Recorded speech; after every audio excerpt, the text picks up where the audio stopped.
Hello there, and welcome to another one of these Lexical Lab 1 minute English videos. If you like this video, make sure you subscribe to our YouTube channel and check out our website www.lexicallab.com to find out more about the online lessons we run.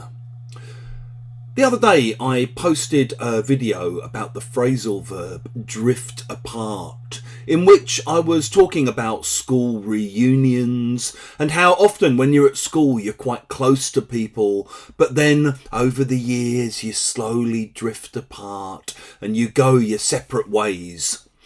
In the comments section underneath this video, someone responded by saying that they'd been to a few school reunions and found them quite hard work because they were quite competitive.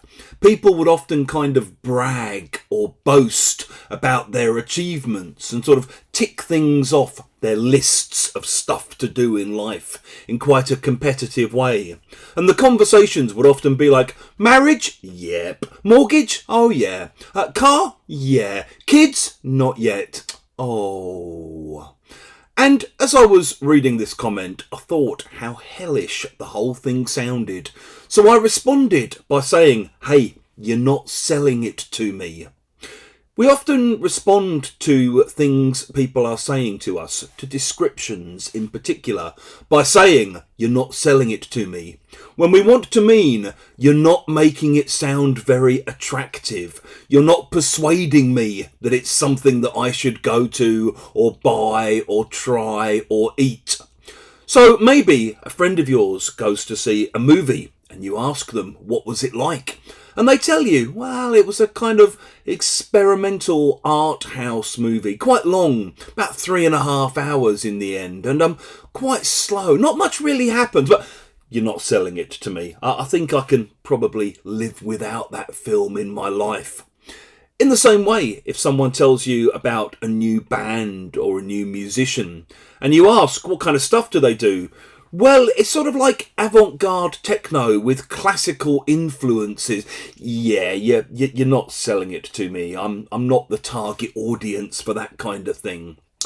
Maybe someone's trying to persuade you that one of their favourite politicians is worth voting for. And they tell you, no, he's great. He's far more honest than half of the politicians we've got at the moment.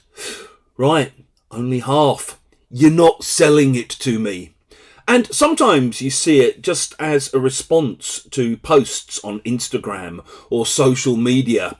So someone might post a picture of their dinner, and in the middle of the picture is this huge, great, grey slab of some kind of indeterminate meat that you're not sure which animal it comes from.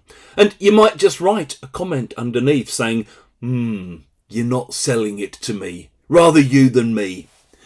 If you've enjoyed this video, please do click the like button. Please do share it with your friends, your students, your colleagues. And in the comments section below, we'd love to see how you might use "you're not selling it to me."